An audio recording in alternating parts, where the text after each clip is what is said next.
स्वागत है NF news पर। मैं हूं आपके साथ रोहित। ईरान इजराइल अमेरिका का युद्ध शुरू हुआ तो उसके बाद दुनिया भर में परेशानी बढ़ती गई। ऐसे में एक दिन खबर आती है कि आतंकिस्तान, भिखारिस्तान, पाकिस्तान इनके युद्ध को रुकवा सकता है, मध्यस्थता करवा सकता है। अब ये जब खबर आई तो दुनिया के तमाम पाकिस्तानी चहेते उछलने लगे और कहने लगे, ये देखो पाकिस्तान कितना बड़ा हो गया, पाकिस्तान युद्ध रुकवा देगा। जो लोग अपने को विश्व गुरु कहते थे वो कुछ नहीं कर पा रहे हैं। अब इसी बीच पाकिस्तान पे ईरान ने चढ़ाई कर दी है और ईरान एक तरीके से कह रहा है, अगर देसी भाषा में कहूं, जहां मिलोगे वहीं कूटूंगा, दिख मत जाना। वो चाहे शहबाज शरीफ हो या फिर असीम मुनीर। मेरे साथ केशव हैं। केशव, अब ईरान ने कैसे चढ़ाई कर दी, क्या कहा है इन आतंकियों से, इन भिखारियों से? देखिए, ईरान ने साफ तौर पे इनकार किया है कि पाकिस्तान का उसको कोई प्रस्ताव मिला है और पाकिस्तान की वो बात मानने जा रहा है। यानी कि वो सरासर पाकिस्तान के मध्यस्थता के जो प्रस्ताव है उसको इनकार कर रहे हैं, क्योंकि ईरान ने पाकिस्तान के प्रस्ताव से पहले ही इस बात की शर्त रख दी थी कि जब तक कि अमेरिका या जो मध्यस्थता के दावे कर रहे हैं वो इस बात की गारंटी नहीं देते हैं, कोई ठोस गारंटी नहीं देते हैं कि ईरान पे कोई हमले नहीं होंगे और उनको मुआवजा नहीं दिया जाता है और उसके बाद जो चीजें भरपाई जो मतलब समझिए क्षति हुई है उसकी भरपाई नहीं की जाती मसलन, तब तक ये कोई भी हॉर्मुज खोलने का प्रस्ताव नहीं है और माना नहीं जाएगा। यानी कि लॉन्ग टर्म प्लानिंग चाहिए, लॉन्ग टर्म प्रस्ताव लिखित भी चाहिए। वो पाकिस्तान के बस की बात नहीं, बूते की बात नहीं है। दूसरी बात, पाकिस्तान किस मुंह से मध्यस्थता कराएगा? वो खुद इस्लामिक मुवालिक है अफगानिस्तान, उससे लड़ाई कर रहा है।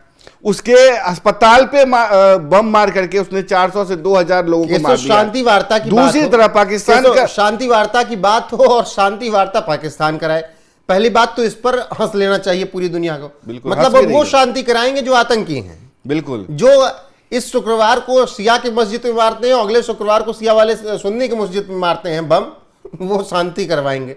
देखिए, पाकिस्तान को, ईरान को कभी भी पाकिस्तान पर विश्वास नहीं रहा है। ईरान पाकिस्तान का पड़ोसी है लेकिन उसके मधुर संबंध नहीं रहे।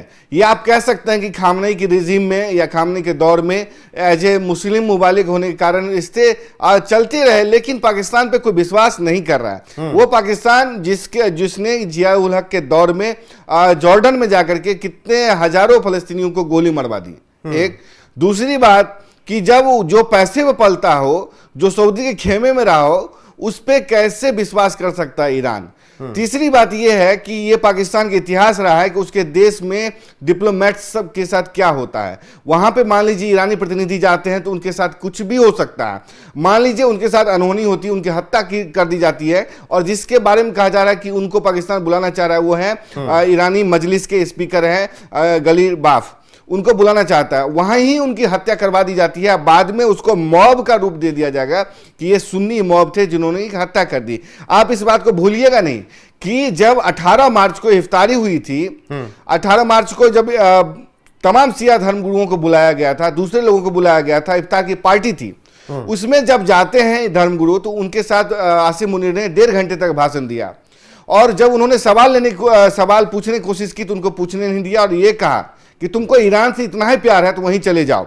और हमने अपनी फौज को इस बात के आदेश दे दिए हैं कि जो भी इस तरीके से दिखाए, यानी कि शिया कट्टरपंथी दिख जाए विरोध करते हुए, चरमपंथी दिख जाए या बलूचिस्तान में दिख जाए, वहां एफटीए में दिख जाए, उनको सीधी गोली मार दो, ये कहा था आसिम मुनीर ने। आसिम मुनीर ने ये कहा था और चारों पांचों तरफ से कुटाई पाकिस्तान की हो रही है।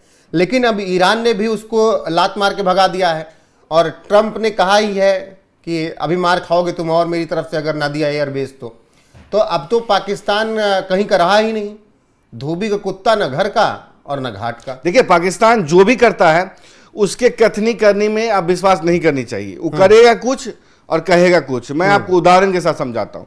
जब वॉर एंड टेरर चल रहा था उस समय पाकिस्तान के बेस का इस्तेमाल करते हुए, पाकिस्तानी सरजमी का इस्तेमाल करते हुए अफगानिस्तान पर हमले किए जाते थे। उसके दौरान पाकिस्तान में खूब विरोध होता था। मुशर्रफ भी विरोध कर रहा था, जो कि उस समय मुशर्रफ एज ए तानाशाह था, राष्ट्रपति भी था, वो भी विरोध कर रहा था कि ये गलत है, वो हमारे लोगों को मार रहा है, यहाँ ड्रोन अटैक्स कर रहे हैं, यहाँ से इस्लामी भाइयों को मार रहे हैं। खूब विरोध होता था पूरे पाकिस्तान में, समझिए कि बवाल मचा हुआ था, खूब विरोध प्रदर्शन, अमेरिका कोई देखना नहीं चाहता था। यानी कि पूरे मुल्क को मुशर्रफ और पाक फौज ने ट्रक की बत्ती के पीछे लगा दिया सालों तक, और उसके बदले उन्होंने अंदर खाने डीलिंग की थी, मिलियंस ऑफ डॉलर इसमें इसके क्षतिपूर्ति के लिए डील कर ली थी। साथ ही साथ हर जितने ड्रोन उड़ेंगे, जितनी बार उड़ेंगे, जितने टैंकर्स जाएंगे, उसके लिए प्रति $1500 लिया करते थे, जो कि रिपोर्ट्स हैं। यानी कि पैसे के लिए उन्होंने अपने लोगों को मरवा दिया, तकरीबन 80,000 लोगों को मरवा दिया, और पब्लिक में विरोध करते रहे और अंदर सेटिंग करते रहे। मैंने आपको रेमन डेविस का भी उदाहरण बताया था, किस तरीके से लियोन पेनेटा की धमकी पे शुजा अहमद पाशा, जो आईएसआई के चीफ था, उसने पाकिस्तानियों की हत्या में शामिल CIA एजेंट को विमान में चढ़ा करके अमेरिका तक छोड़ा। रेमन डेविस की बात कर रहा हूं, उसी ने कंफर्म की थी कि ओसामा बिन लादेन एबटाबाद में है। बिल्कुल, और ये सब कुछ तो हुआ, लेकिन जिस तरीके से अभी अगर मिडिल ईस्ट के जंग पर बात करें तो पाकिस्तान में वैसे ही केशव हालात खराब है। इतने हालात खराब है कि पेट्रोल, डीजल, गैस, खाने पीने के सामान आसमान से ऊपर मुझे लग रहा है कि किसी और ग्रह को छू रहे हैं। और जो स्थिति पाकिस्तान में बन चुकी है, अब ऐसे में ईरान ने भी डिनाई कर दिया है कि तुम इधर दिखना मत। अमेरिका साथ मिल नहीं रहा है। अफगानिस्तान वाले कूट ही रहे हैं, बलूचिस्तान वाले जब मौका मिल रहा है घसीट ही रहे हैं, सिंध में बवाल चल ही रहा है। तो मुझे लग रहा है कि मिडिल ईस्ट वाली जंग कुछ दिन में खत्म भले हो जाए, लेकिन पाकिस्तान में गृह युद्ध जरूर शुरू हो जाएगा। देखिए, पाकिस्तान में इन दिनों कफन लेकर के प्रदर्शन हो रहा है, यानी कफन प्रदर्शन कहा जा रहा है उसको। पाकिस्तान में जिस लेवल पे महंगाई पहुंच गई है, खास करके पेट्रोलियम प्रोडक्ट्स की बात करूं, पेट्रोल डीजल की बात करूं, गैस की बात करूं, पाकिस्तान में हाईएस्ट लेवल पे लो शेडिंग है। यानी गैस नहीं आ रहे हैं तो खाना बन रहा है, ना बिजली आ रही है। एक दूसरी बात, जो बिजली की कीमतें भी हाईएस्ट लेवल पे जा चुकी हैं, यानी कि सब्सिडी भी काम नहीं आ पा रही है। 10-10 हजार, 20-20 हजार रुपए महीने पाकिस्तानी रुपए में बिजली बिल आ रहे हैं। 500 रुपए तक चले गए पाकिस्तान में पेट्रोल और डीजल की कीमतें। कम करने के बावजूद ये 378 रुपए मिल रहे हैं, और समझिए कि उसमें लोगों को नहीं मिल रहा है। ये 450 रुपए के आसपास पेट्रोल पंप पे मिल रहे हैं सब्सिडी के बावजूद। जब 137 रुपए सीधे बढ़ा दिए गए, उसके बाद जब विरोध बढ़ा, सड़कों पर जब आवाम उतर गई, विरोध प्रदर्शन होने लगे, तो 80 रुपए इन्होंने कम की, तो भी समझिए 378 से 400 रुपए प्रति लीटर है। और ये पाकिस्तान के लोग हालात पूछ रहे हैं कि आप इतने बड़े तुर्रम खा हैं, आप इतने बड़े तुर्रम खा हैं, इतने बड़े इस्लामिक उम्मा की बात करते हैं, तो आपको क्यों नहीं सऊदी अरब या यूएई आपको पैसे वो दे रहा है? चोर है इनकी। ईरान से क्यों नहीं आप सस्ते में तेल ले रहे हैं? ईरान जब कह रहा है कि तुम इधर दिख मत जाना, तुम ज्ञान दे रहे हो हमको कि हम मध्यस्थता करवाएंगे और शांति वार्ता करवाएंगे, पहले अपने गिरगान में। और ये बात तो आपने देखा ना कैसे यूएई ने कूट दिया पकड़ के। बिल्कुल, यूएई ने कहा $3 बिलियन अभी 3 दिन के अंदर दो।